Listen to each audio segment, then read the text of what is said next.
त्या पडतीच्या काळामध्ये खऱ्या अर्थाने साथ देणं खूप गरजेचं असतं. आणि मग त्या काळामध्ये आपण त्यांना 4.5 वर्ष सातत्याने साथच देत आलोय. इथून पुढे पुढच्या काळामध्ये निश्चितपणे त्यांना साथ द्यायची. आणि या ठिकाणी आपण पाहिलं असेल की ते विरोधात जरी राहिले 4.5 वर्ष, पण विरोधात राहून सुद्धा कुठेतरी त्यांनी असं तालुक्याचं वातावरण बिघडत असं वर्तणूक त्यांच्याकडनं कुठंच या ठिकाणी झालं नाही. फक्त एक समाजसेवाचा जो त्यांचा वसा आहे तो वसा त्यांनी चालू ठेवला आहे. त्या वशाप्रमाणे आपण राहायचे. त्याच्यामुळं त्यांना सोडून दुसरीकडं जायचा याला किंचितही विचार मनात येत नाही. कारण आपण जे आतापर्यंत आहे ते त्यांच्यामुळेच. नमस्कार, मी पत्रकार निरंजन देशमुख. आवाज सह्याद्रीच्या या वृत्तवाहिनीमध्ये आपल्या सर्वांचं स्वागत करतो. नेते अकोले तालुक्याचे या विशेष सदरामध्ये आज आपल्या सोबत आहेत पाडळणे गावचे सलग 15 वर्ष सरपंच पद ज्यांनी भूषवलं आदरणीय मधुकररावजी पिचड साहेबांचे एकनिष्ठ कार्यकर्ते आणि आता माजी आमदार वैभवराव पिचड भाऊ यांच्या खांद्याला खांदा लावून पडत्या काळात देखील पक्ष न सोडता, त्यांची साथ न सोडता त्यांना साथ देणारे अकोले बाजार समिती कृषी उत्पन्न बाजार समितीचे संचालक आदरणीय श्री बाळासाहेब सावंत साहेब, आज आपण त्यांच्याकडून जाणून घेऊया त्यांचा संपूर्ण जीवन प्रवास, राजकीय प्रवास. ते प्रामाणिक व्यावसायिक सुद्धा आहेत, आदर्श शेतकरी आहेत आणि निष्ठावंत राजकारणी आहेत. त्यांची मुलाखत निश्चितच प्रेरणादायी होणार आहे. ग्रामीण भागामध्ये ग्रामीण जीवनाशी त्यांचं अतूट नातं आहे आणि त्यांनी आतापर्यंत चांगला मित्र परिवार जो जोपासला आहे, त्याच्यातून त्यांचं काम चालू आहे. ते जराही विचलित न होता त्यांनी पक्ष बदललेला नाही, भाऊंची साथ सोडलेली नाही. पिचड साहेबांना नेते मानून त्यांच्यावर श्रद्धा ठेवून आजही त्यांचं काम चालू आहे.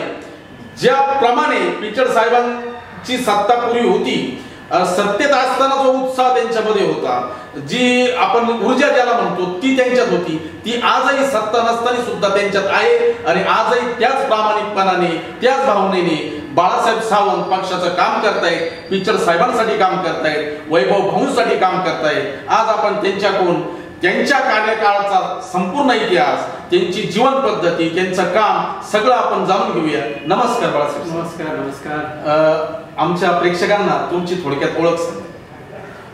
मी बाळासाहेब सावंत, मूळचा पाडळणे गावचा रहिवासी. मी आज या ठिकाणी राजकारण करत असताना माझा वैष्णवी ट्रेडर्स नावाने एक 11 वर्षापासून या ठिकाणी कलर, हार्डवेअर आणि प्लंबिंगचा व्यवसाय पण या ठिकाणी करतो. आणि आज या ठिकाणी 15 वर्ष मी सातत्याने 2001 साली पाडळणे ग्रामपंचायतीचा कारभार हाती घेतला. खऱ्या अर्थानं मी ज्यावेळेस 2001ला पहिल्यांदा ग्रामपंचायती निवडणूक लढलो त्यावेळेस वय किती होतं? त्यावेळेस वय माझं 22 वर्ष वय होतं. अगदी तरुणपणात तुम्ही एमएच्या फर्स्ट इयरला मी ऍडमिशन घेतलं होतं. बरं. माझा खऱ्या अर्थाने राज्यशास्त्र हा आवडता विषय, इतिहास आणि राज्यशास्त्र. त्या विषयामध्ये मला पैकी मार्क पडले. आणि साधारणतः 11वी पासून सातत्याने मी वैभवराव पिचड यांचा क्लासमेट असल्यामुळं त्यांच्या सानिध्यात होतो. आणि वैभवराव पिचडांचे ते क्लासमेट आहे आणि त्यांच्या सानिध्यात असल्यामुळं माझं आणि पिचड घराण्याचं एक वैयक्तिक नातं व त्याचं जे कौटुंबिक जे संबंध आहे ते अतिशय जवळचे संबंध या ठिकाणी आले. आणि मी 11वी 12वीला कॉलेजला असल्यामुळं पाडळण्याची गावची परिस्थिती, घरची परिस्थिती हलाखीची, आणि मी सातत्याने मग त्यांच्याच बंगल्यावरती त्या ठिकाणी थांबायचं. गावातले कोणी माणसं आले, परिसरातले काही कार्यकर्ते आले, त्यांना पाणी देणं, चहा देणं, इथपासून मी काम त्या ठिकाणी प्रामाणिकपणाने केलं. आणि 2001ला गावाने पण ते जिरलं की खऱ्या अर्थानं पिचड साहेबांच्या अतिशय नजदीक आणि एक भाऊंचा वर्ग मित्र, त्या अनुषंगाने बाळासाहेबांचा आपल्याला गावाला फायदा करून घेता येईल. मला गावाने 2001ला आग्रह केला आणि पहिल्याच निवडणुकीमध्ये भरभरून मला त्या एक्केने निवडून दिलं. अरे वा. आणि 2001 ते 2016 पर्यंत मग सातत्याने गावचा काम करण्याची संधी आली. पण ते सुद्धा मी काम करीत असताना आदरणीय मातोश्री हेमलताताई पिचड यांचा सुद्धा सहवास मला खूप लाभला. त्यांच्या माध्यमातून मला गगनगिरी महाराजांच्या सानिध्यात जाता आलं. आणि गगनगिरी महाराजांचं एक ब्रीदवाक्य होतं की तुम्ही चांगल्या पद्धतीने जर समाजसेवा केली तर ती सुद्धा एक ईश्वर सेवाच घडत असते. आणि मग त्या अनुषंगाने मी एक समाजसेवा करत असताना एक ईश्वर सेवा आपल्याला कशी घडत या माध्यमातून काम करत गेलो. आणि मग त्यातनं 2001चा पुढची गावची परिस्थिती खडतर होती. गावाला पुढं सुद्धा एक खडीचा खडी सुद्धा लागली नसती. अतिशय रस्ते नव्हते, टँकरनी पाणी पुरवठा व्हायचा, काही वाड्याला टँकर जात नसायचे. 2001 सालचं पहिलं आव्हान माझ्यापुढे हे होतं की लोकांना पाणी कसं द्यायचं. बैलगाड्याने पाणी द्यायचं. त्यावेळेस एक विहीर अधिग्रहण करायची, बैलगाडीनं पाणी त्या वाड्याला द्यायचं. पण दुसऱ्या वर्षी मी थोडासा त्याच्यात सुधारणा केली, थोडेसे रस्ते दुरुस्त केले आणि टँकर चढवायला लागलो. अर्धे टँकर गावात खाली करायचा, अर्धा त्या वाडीला न्यायचा आणि मग टँकरच्या माध्यमातून पाणी द्यायला सुरुवात केली. तर आमची नळवलीची विहीर होती, पण ते पाणी नंतर एकदा मार्च झाला की ते पाणी आटून जायचं. आणि त्यातच 2003ला पुन्हा भीषण दुष्काळ पडला. मग त्या दुष्काळामध्ये लोकांना रोजगार कसा द्यायचा हा मोठा प्रश्न या ठिकाणी तयार झाला. पण त्या माध्यमातून सुद्धा 2003 साली मी प्रचंड रोजगार हमीची कामं चालू केली आणि मग रोजगार हमीच्या माध्यमातून जवळजवळ 800-850 माणसांना त्या ठिकाणी रोजगार उपलब्ध झाला. त्यात माझे पाडाण्याचे रोजगार असतील, चिंचवण असतील, शेलद असतील, परिसरातील सुद्धा लोकांना काम देण्याचं काम त्या ठिकाणी केलं. आणि मग या ठिकाणी त्या टायमाचे आळकुटे तहसीलदार होते. मग एवढे 800-850 माणसं जर रोजगार आम्ही काम करतात तर मग इथं काही गोलमेल नाही ना. नगरवरून अधिकारी पाहायला आले, मग प्रत्यक्षात कामं चालू होते. त्या टायमाला मी माझा पाडाणे चिंचवणे रस्ता जोडला, आदिवासी कॉलनी ते कळमचोंडीचा रस्ता पूर्ण केला, एक दारावडीचा रस्ता म्हणून केला, गावापासून नदीपर्यंत जाणारा रस्ता केला. आणि पण हे सगळं करीत असताना माझ्यावरती पिचड साहेबांचा बरं जास्त होता. हे सगळं शक्य झालं फक्त पिचड साहेबांमुळे झालं. आणि वैभवरावांची कणकराची साथ होती. मी जर एखादं काम त्यांचे मांडलं तर त्यांनी ते कधी मान्य केलं असं नाही, म्हणजे सातत्याने ते कामं करत गेलो. मग असं त्या रोजगार हमीच्या माध्यमातून रस्त्यांचे प्रश्न सोडवले. पुढं पाण्याचा प्रश्न उद्भवू नये म्हणून भारत पहिली स्वजलधारा योजना राबवली त्यावेळेस लोकवर्गणीतून, आणि स्वजलधारातून काही वाड्यांना त्या ठिकाणी पाणी द्यायचा प्रयत्न केला, पण तेही अपूर्ण झालं. नंतर भारत निर्माण योजनेमध्ये पहिल्यांदा मला 55 लाख रुपयाची योजना त्या ठिकाणी मंजूर झाली. पण ज्यावेळेस सर्वे वगैरे केले, कारण आमचा हा जो भाग आहे हा खडकाळ भाग आहे, तिथं PVC लाईन चालल्या नसल्या, माझ्या डोक्यात एकच खंत होती की त्या ठिकाणी आपली GI ची लाईन झाली पाहिजे. मग त्याच्या त्या 55 लाखात भागणार नव्हतं, त्याला महाराष्ट्र शासनाची आम्ही जोड घेतली. 1.25 कोटी रुपये महाराष्ट्र शासनाचे, 55 लाख रुपये काय फॉलोअप करायचं नगरपासून तर मंत्रालयापर्यंत. आणि फॉलोअप करीत असताना एवढा त्रास नाही झाला, फक्त खालून द्यायचं काम केलं. एकदा पिचड साहेबांच्या कानावर ही गोष्ट घातली की साहेब मला एवढी योजना करायची, एवढे पैसे लागतील. साहेब म्हणजे 1.25 कोटीची योजना, एवढी मोठी योजना करणं कधी कसं शक्य आहे, लोकवर्गणी कशी जमा करणार. म्हणजे साहेब लोकवर्गणी आम्ही आमच्या पद्धतीने जमा करू, फक्त तुम्ही मंत्रालयात फाईल आल्यानंतर काढून द्यायची जबाबदारी तुम्ही घ्या. आणि मग असाच आमचा प्रस्ताव नगरवरून मंत्रालयात गेला. त्यावेळेस साहेब प्रदेशाध्यक्ष होते आणि राष्ट्रवादीचे प्रदेश अध्यक्ष असल्यामुळे दर गुरुवारी प्रत्येक मंत्र्यांचा आढावा व्हायचा. त्यावेळेस लक्ष्मणराव ढोबळे पाणी पुरवठा मंत्री, आणि त्यांच्याकडे ती फाईल दिली होती. ती फाईल त्यांच्या टेबलला गेल्यानंतर साहेबांना शनिवारी साहेब राजूला आले. साहेबांना आमचा असा असा प्रस्ताव मंत्रालयात आलेला आहे, मी येतो मुंबईला. साहेबांना तुला काही काम नाही का, कशाला मुंबईला येतो, फक्त गुरुवारच्या दिवशी मला आठवण करून दे. मग गुरुवारच्या दिवशी 9:30 वाजता आठवण करून दिली. मी साहेबांची PA देशमुख त्यांना सांगून ठेवलं होतं की ढोबळे साहेब आल्यानंतर मला फक्त कॉन्टॅक्ट करा. त्यांनी मला कॉल केला, नंतर मी फक्त साहेबांना फोन केला, साहेब माझा पाडाण्याचा असा असा प्रस्ताव ढोबळे साहेबांना पडलेला आहे आणि तो तेवढा मार्गी लावून द्या. साहेबांनी तेवढं ऐकून घेतलं, ठीक ठीक म्हणले, फोन दिला. म्हणजे माझं काही काम होत नाही काय नाही. पण नंतर साहेबांनी तात्काळ ढोबळे साहेबांना सांगितलं आणि दुसऱ्या दिवशी त्या प्रस्तावाला मंजुरी मिळाली. म्हणजे खूप काही त्रास झाला. ही जी मुलाखत आहे ही आवाज सह्याद्रीचे प्रेक्षक सर्व पाहत आहेत, परंतु प्रत्येक गावचे जे सरपंच आहेत त्यांच्यासाठी सुद्धा ही मार्गदर्शन मुलाखत होणार आहे. कारण जे नवीन सरपंच येतात निवडून त्यांच्यासाठी ही प्रेरणादायी मुलाखत आहे.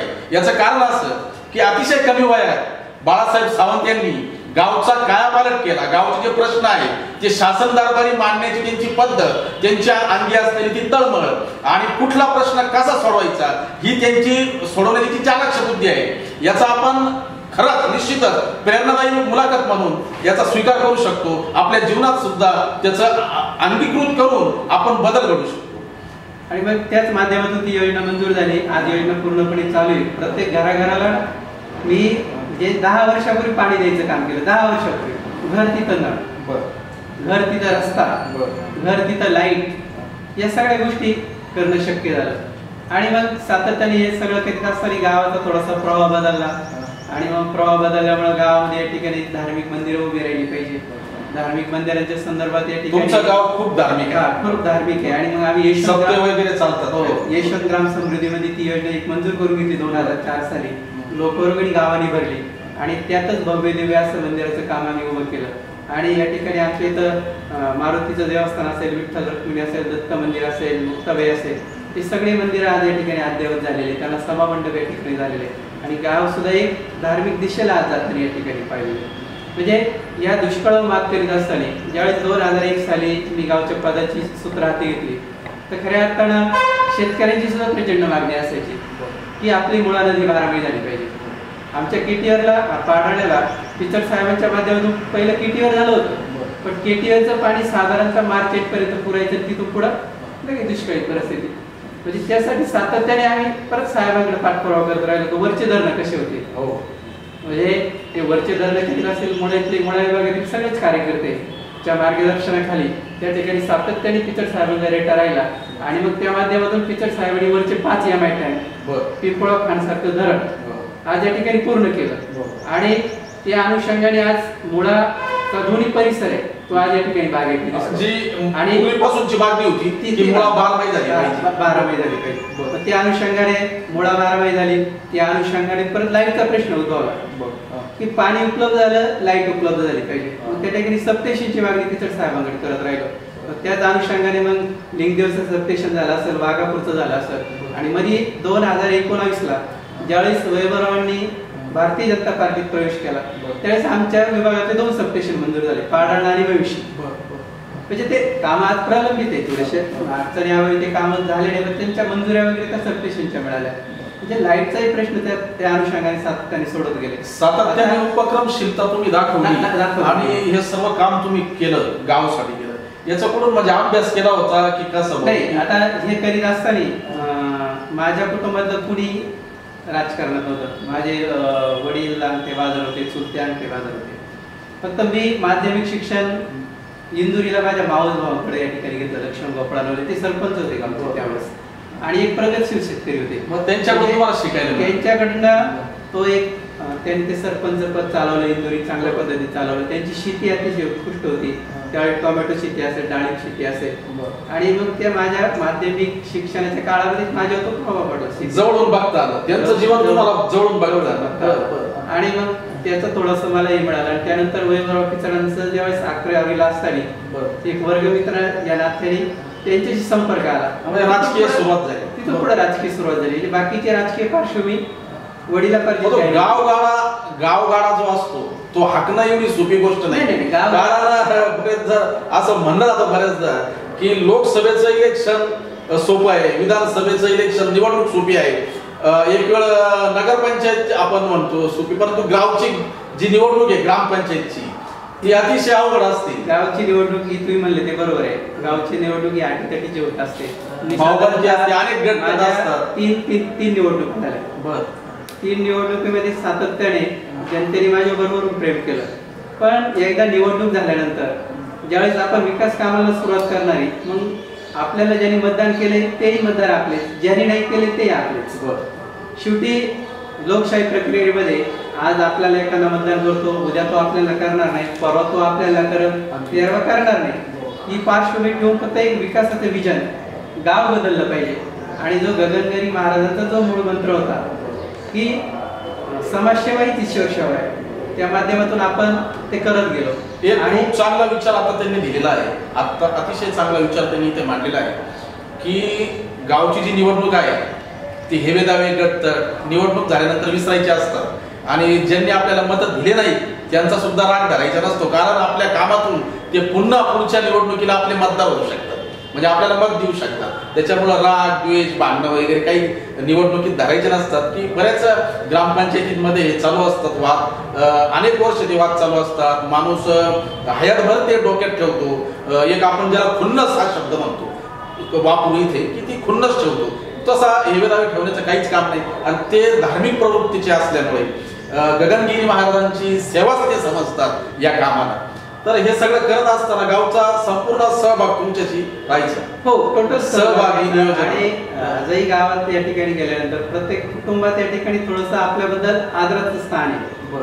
तर घरातले ज्येष्ठ माणूस असतील, महिला असतील, पुरुष असेल, तरुण वर्ग सुद्धा या ठिकाणी आपल्या पुढे थोडासा प्रभावित होतो.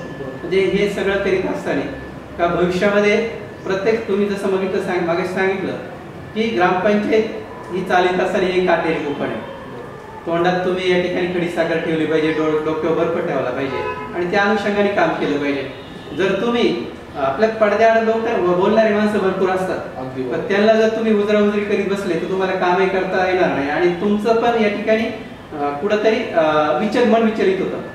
तर त्या अनुषंगाने अतिशय संत गतीने आणि शांतपणाने या ठिकाणी काम करायचं असतं आणि तेच काम केलं तर तोच विकासाचा गाडा या ठिकाणी पुढे जातो.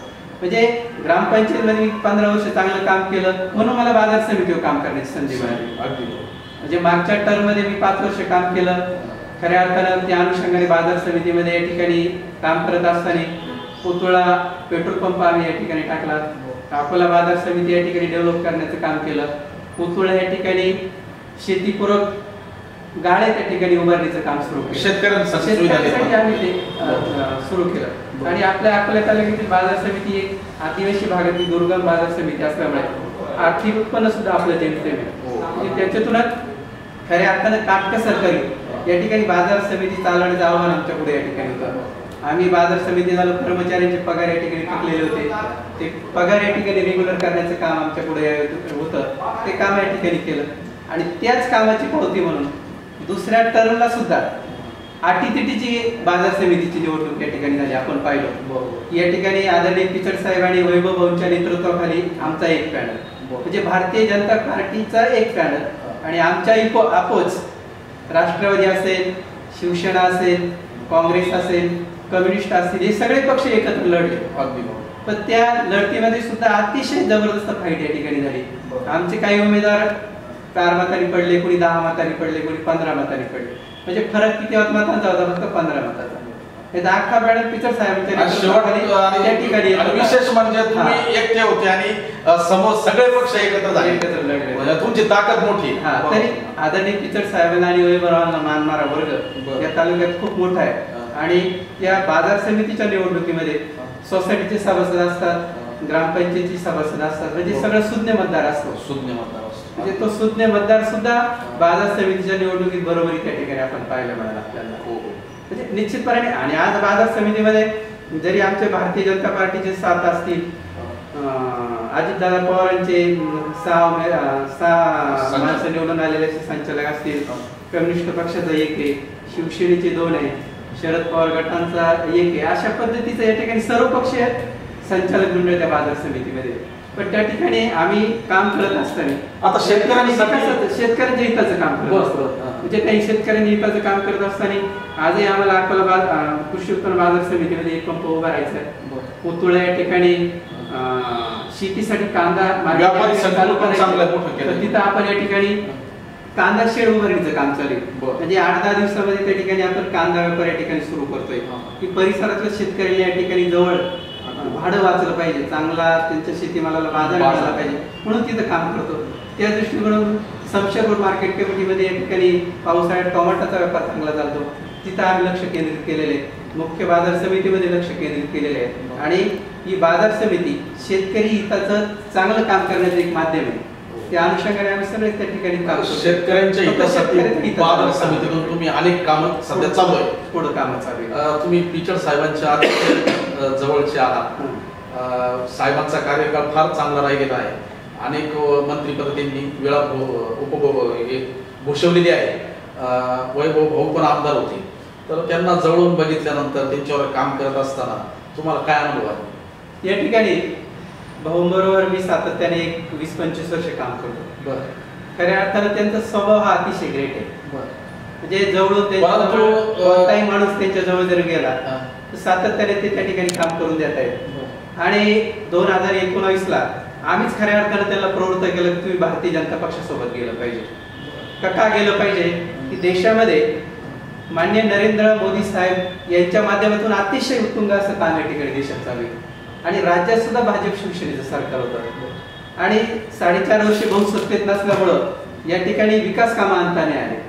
आम्ही सगळ्यांनी त्यांना आग्रह केला की आपल्याला जर विकास कामं करायची असतील, कारण साहेबांनी पूर्वी प्रचंड असा विकास कामांचा डोंगर या ठिकाणी उभा करून ठेवला आणि मग 4.5 वर्ष सत्ता नसल्यामुळे विकास झाला नाही. मग 2019 साली भाऊंनी आमच्या सगळ्यांच्या शब्दाखातर या ठिकाणी भारतीय जनता पार्टीत प्रवेश केला. तर त्यांनी प्रवेश केल्यानंतर सत्तेचा कालावधी थोडासा कमी मिळाला, तरी त्या अनुषंगामध्ये या कामाला प्रशासकीय मंजुरी घ्यायची, मग त्या तुमचं पिंपळखानचं विस्तारित काम असेल, त्याच्यानंतर पुतूरचा पूल असेल, पिंपळखाण्याचा पूल असेल, या किंवा निळवंड्याचे काही प्रलंबित प्रश्न असतील, या सगळ्या कामाला त्या दरम्यान सुधीर भाऊ मुनगंटीवार हो आणि आपले जलसंपदा हे होते गिरीश भाऊ महाजन यांनी विशेष म्हणजे त्यावेळेस बहुराष्ट्रवादी होती. आपण नंतर प्रवेश केल्यानंतर त्या कामाला उर्वरित कामाला गती दिली. सगळ्याच कामाला फडणवीस साहेबांनी ज्यावेळेस वैभव भाऊंनी या ठिकाणी भारतीय जनता पार्टीत प्रवेश केला, जेवढे प्रस्ताव या ठिकाणी मंत्रालयात पेंडिंग होते ते सगळेच प्रस्ताव आज 22 कोटी रुपयांचा मान्यता मिळून दिली. म्हणजे आज पिंपळखाना पूल सुद्धा त्याच टायमाला त्यांना उर्वरित पैशाला या ठिकाणी मंजुरी मिळाली आणि कामाला चालना मिळाली. तर ह्या अनुषंगाने त्यांचा स्वभाव खूप ग्रेट आहे आणि निश्चितपणाने या ठिकाणी आजही आपण पाहिलं असेल, जरी 4.5 वर्ष होत आले ते आमदार नाही, पण सातत्याने शासनाच्या माध्यमातून जनतेने जे कामं त्यांच्या मागितली, त्यांना जे कामं शक्य आहे ते कामं ते आजही करतात. एक कार्यकर्ता म्हणून तुम्ही त्यांचे वर्गमित्र सुद्धा आहात, त्याच्यामुळं त्यांची माहिती तुम्हाला अतिशय चांगली आहे. आणि एवढं सगळं असताना भाऊंबद्दलचं तुम्ही स्वभाव गुण वैशिष्ट्य सांगितली, त्याच्यानंतर पिचड साहेबांची कार्यपद्धती सांगितली, त्यांनी केलेली विकास कामं देखील सांगितली. मग जो 2019ला जो पराभव झाला होता, थोडंसं आपण भूतकाळात जाऊया एक कार्यकर्ता म्हणून, कारण तुम्ही फार त्यांच्या जवळचे क्लोजचे कार्यकर्ते आहात. तुम्हीच सांगितलं की विकास कामांसाठी आपल्याला भाजपमध्ये जावं लागेल, देशामध्ये मोदी साहेबांची लाट आहे आणि इथे भाजप आणि सेना एकत्र आहे, आपल्याला प्रलंबित जे काम आहे ते मार्गी लावता येतील. मग असं काय घडलं की जनतेचा रोष पत्करावा लागेल? 2019 सालचं काय झालं का, 2019 साली शेवटच्या टप्प्यात भाऊंचा प्रवेश या ठिकाणी झाला आणि 2019ला प्रवेश झाल्यानंतर आदरणीय पिचड साहेब आणि शरदचंद्र पवार साहेब यांचे घनिष्ठ संबंध होते. आणि मग शेवटच्या टप्प्यात ज्यावेळेस प्रवेश झाला, तो प्रवेश थोडासा मतदारांच्या पत्नी पडला नाही, रोष पडला नाही. पण सातत्याने साहेबांनी सुद्धा कधी शरद पवार साहेबांवर या ठिकाणी टीका केलेली आपण पाहिली नाही आणि ते करणार पण नाही. फक्त आपल्याला एक विकासाचा मुद्दा म्हणून भाऊ या ठिकाणी 2019ला भारतीय जनता पार्टीत आली आणि ती लाट थोडीशी तालुक्यातली वेगळ्या पद्धतीची तयार झाली. त्याच्यामुळे त्यावेळेस या ठिकाणी कुठेतरी पक्षाकडून म्हणा किंवा नेतृत्वाकडून म्हणा एक अशी चूक झालेली अशी वाटते का की भाऊंचा जो पक्ष प्रवेश आहे तो विकास कामांसाठी झालेला आहे, आपल्याला विकास कामं करायची आहेत, जी प्रलंबित प्रश्न आहेत ते सोडवायचे आहेत, हे कुठंतरी सांगायला कमी पडले का असं वाटतंय तुम्हाला? नाही, जनतेपर्यंत पोहोचवण्या जनतेपर्यंत काय अतिदुर्गम असा हा आपला तालुका आहे आणि एकंदरीत सातत्याने या ठिकाणी पिचड साहेब राष्ट्रवादीत राहिले आणि एक वरच्या आदिवासी पट्ट्यामधला जो अडाणी मतदार आहे, म्हणजे आम्ही मतदानाच्या दिवशी सुद्धा आम्हाला लोक बाहेर आल्यानंतर सांगायचे की आम्ही तुम्हालाच मतदान केले, पण कशाला केले, घड्याळाला केलं म्हणायचे. म्हणजे ती सुद्धा एक मतदारांमध्ये जमली झाली, तो एक फटका बसला. दुसरं शेवटच्या टप्प्यात जे पक्षांतर झालं त्याचंही थोडंसं कार्यकर्ते म्हणून आम्ही सगळेच जण या ठिकाणी हे पण साहेबांची जास्त दिवसाची सत्ता, कार्यकर्त्यांमधला रोष, या सगळ्याच गोष्टी त्या निवडणुकीत थोड्याशा उफळून आल्यामुळं ते 2019ला थोडीशी आरामाला या ठिकाणी पत्करावं लागेल.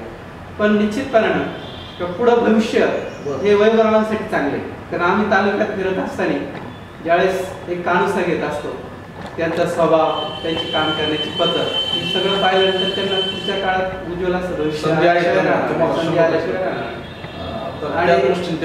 फिरतायत.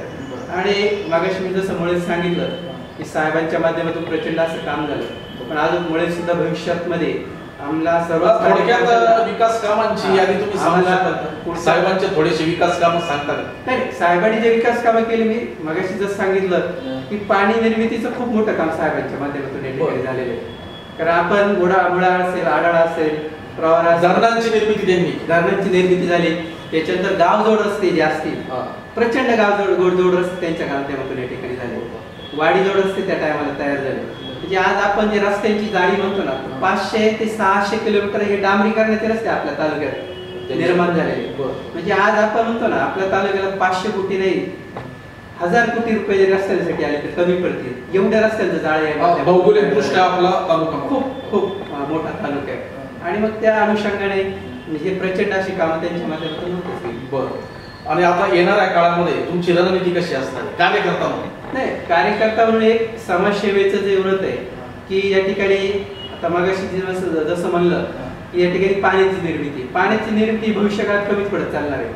आज जरी आपण या ठिकाणी आपल्या मुळेकडे पाहिलं आज पिंपळगाव खान सारख्या धरणाला 4 तास लाईट या ठिकाणी केलेली आहे कारण पिण्याच्या पाण्यासाठी. तिथून खालच्या गावाला आज पाणी पिण्याच्यासारखी परिस्थिती नाही वर एक तीच परिस्थिती असते. तर भविष्य काळामध्ये साधारणतः मुळेमध्ये 1 टीएमसी पाणी कसं आढळत यासाठी एक पाठपुरावा चालू ठेवावा लागणार आहे. मग वरचं पश्चिमेचं जे वाहणारं पाणी ते पाणी ज्यावेळेस खाली वाहून जाईल त्याच्यातून आपल्याला जास्तीत जास्त पाणी कसं घेता येईल यासाठी सुद्धा एक जनजागृतीची मोहीम राबवून ते पाणी या ठिकाणी तयार करावं लागेल. आणि पाणी हे खऱ्या अर्थाने जीवन आहे. पाणी जर झालं तरच तालुका अजून सुजल सुफल या ठिकाणी होणार आहे. तुमच्या कार्यकाळामध्ये तुमच्या ग्रामपंचायतीला पुरस्कार पण मिळालेले आहे. अनेक तुम्ही चांगले उपक्रम सुद्धा राबवलेले आहेत. मग त्याच्यामध्ये ग्राम स्वच्छता असेल त्याच्यानंतर हागणदारी मुक्ती त्याच्यानंतर वृक्ष लागवडीसारखा कार्यक्रम असेल हे सगळं नियोजन तुम्ही लोकसहभागी नियोजन कसं केलं त्या काळात? आता ज्यावेळेस आपली ग्राम स्वच्छता अभियान सुरू झाली काळ तर खडतर होता.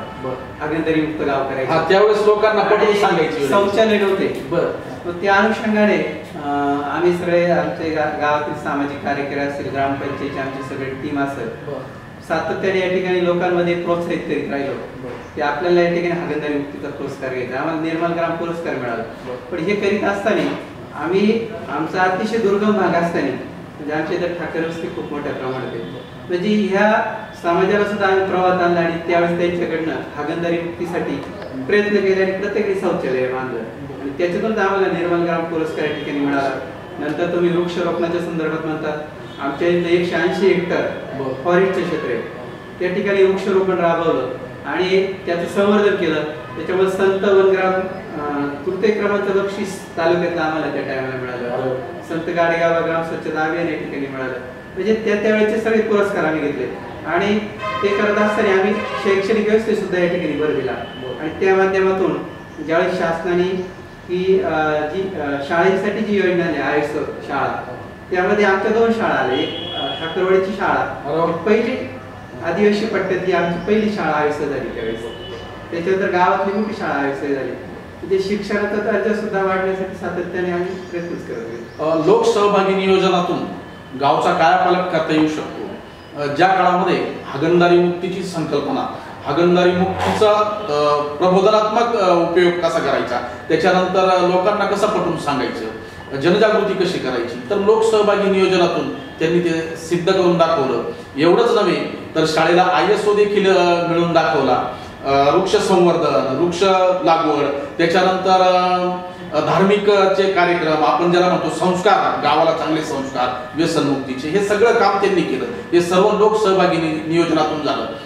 जर इच्छाशक्ती दांडगी असेल आणि मनामध्ये जर करून दाखवण्याची धमक असेल स्वप्न असतील तर निश्चितच गावचा कायापालट होऊ शकतो. राजकीय क्षेत्रात सामाजिक क्षेत्रात आणि स्वतः हे सर्व करत असताना राजकारण समाजकारण आणि गावचा गाडा हाकत असताना त्यांनी कुटुंबाकडे दुर्लक्ष केलं नाही. स्वतःच्या पायावर उभे राहिले. स्वतःचा त्यांचा व्यवसाय आहे तो व्यवसाय बघून कुटुंब बघून त्याच्यानंतर संपूर्ण तालुक्याचं राजकारण आणि खरेदी विक्री आपलं कृषी उत्पन्न बाजार समितीच्या माध्यमातून शेतकऱ्यांना न्याय मिळवून देण्यासाठी त्यांची धडपड चालू आहे आणि अतिशय कमी वयात त्यांची सुरुवात झालेली आहे. इथून पुढे तुमचा काळ असाच भरभराटीचा जाऊ आणि तुमच्या हातून अकोले तालुक्याची सेवा करू आणि तुमचे जे स्वप्न आहे की पुन्हा आमचे आजचे दिन यावेत भाऊ की वैभव भाऊंसाठी तुम्ही काम करता तर जाता जाता आमच्या प्रेक्षकांना तुम्ही काय संदेश देऊ शकता?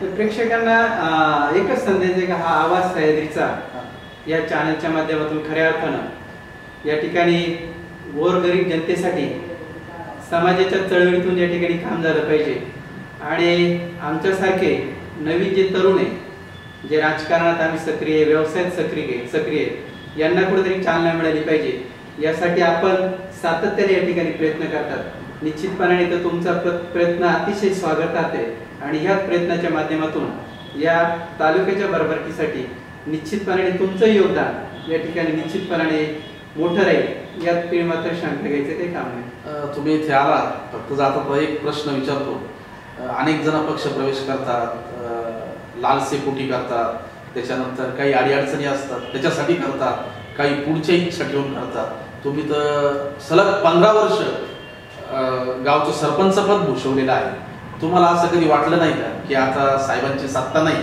वैभव भाऊही आमदार नाही, मग आपण त्यांना सोडून दुसरीकडे जावं? मी पहिलं जसं तुम्हाला सांगितलं की 2001 साली मला गावाने जे स्वीकारलं मला त्यांच्यामुळे स्वीकारलं, कारण मी त्यांच्याकडे काम करतोय, त्यांच्या कामाचा गावासाठी फायदा होईल म्हणून मला गावाने 2001 साली निवडून दिलं। आणि मग त्यांचं जर आदरणीय पिचड त्यांच्यामुळे इथपर्यंत आले आणि तुम्ही म्हणता 2019चा जो पडतीचा काळ आहे त्या पडतीच्या काळामध्ये खऱ्या अर्थाने साथ देणं खूप गरजेचं असतं आणि मग त्या काळामध्ये आपण त्यांना 4.5 वर्ष सातत्याने साथच देत आलोय। इथून पुढे पुढच्या काळामध्ये निश्चितपणे त्यांना साथ द्यायची आणि या ठिकाणी आपण पाहिलं असेल की ते विरोधात जरी राहिले 4.5 वर्ष, पण विरोधात राहून सुद्धा कुठेतरी त्यांनी असं तालुक्याचं वातावरण बिघडत असं वर्तणूक त्यांच्याकडनं कुठंच या ठिकाणी झालं नाही।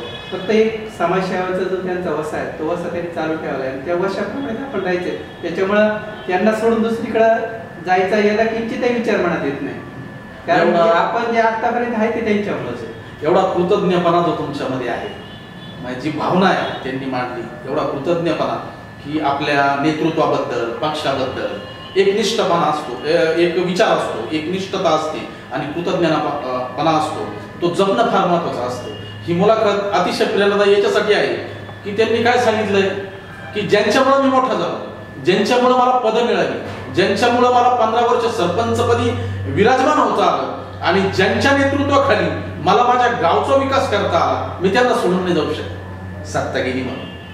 तर हे मित्र स्वीकारणं फार गरजेचं आहे लोकशाही बळकट करण्यासाठी। तुम्ही इथे आलात, एक चांगला विचार दिला, गावचा तुमचा कसा विकास झाला पाडाळणे गावचा हे सविस्तरपणे सांगितलं। एवढंच नव्हे तर लोकांना एकत्र करून तसेच भाऊबंदकी त्याच्यानंतर सगळ्या विषयावर तुम्ही अतिशय चांगल्या पद्धतीने प्रकाश टाकला, त्याबद्दल तुमचे शतशः आभार मानतो आणि तुम्हाला पुढील वाटचालीसाठी आवाज सह्याद्रीच्या मार्फत शुभेच्छा देतो। जय हिंद, जय महाराष्ट्र।